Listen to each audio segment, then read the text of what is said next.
Yeah, try to stay right in here. All right, heart-shaped people. Heart-shaped people. When you have your two walls, what you want to do, and I'm going to kind of go back and forth a lot. What I did was I put one wall on, and it was too long. It's supposed to be, that's okay. And when you put the walls on, make sure they line up very closely to this outer edge and on top.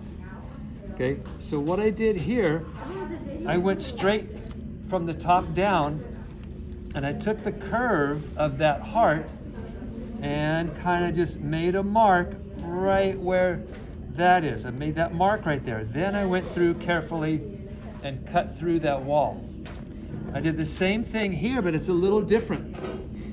Here, it was too long, and what I did was I looked straight down again, and you can use a ruler to try to get a nice straight line if you want. I went through this. It took me 5 or 6 times to go through the clay, but check out what I did. I left a little gap of space right here for the next wall to fill in that space. Okay, so, and I've done some pre-scoring, so you didn't have to watch me do that. So this, and your walls should be able to bend just a little bit, no more than that. Now check out how this one's too long, and this one's too long, but I can real easily, watch this. I'm just gonna mark, whoop, on the wrong side, sorry, that was the wrong side.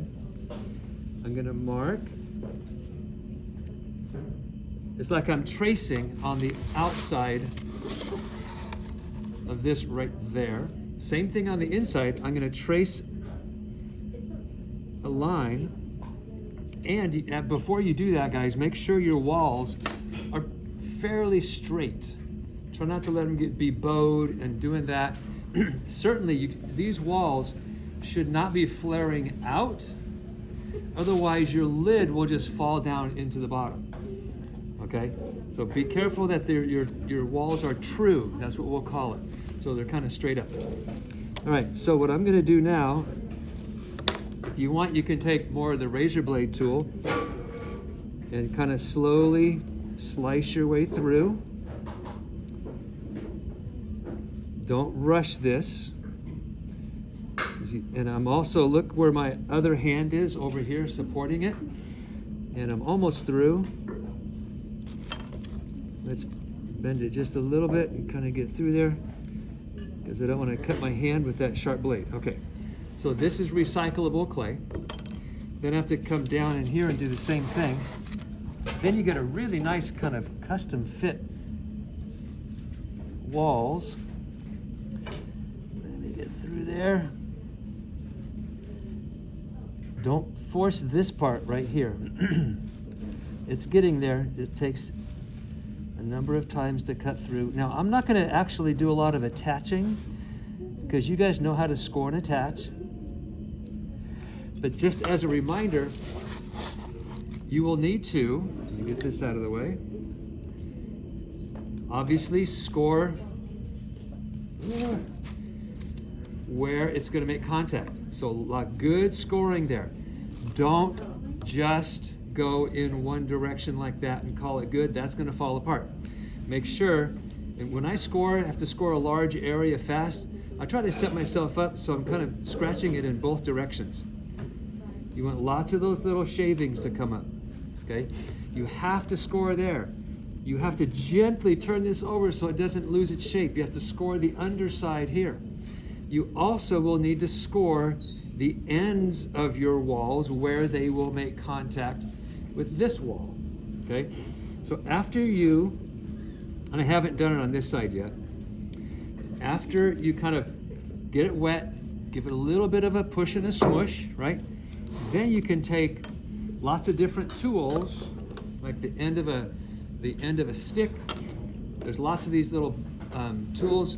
Then you want to start wiping that clay up to get rid of that seam, all the while gently pushing down on this to get that seam to disappear, okay?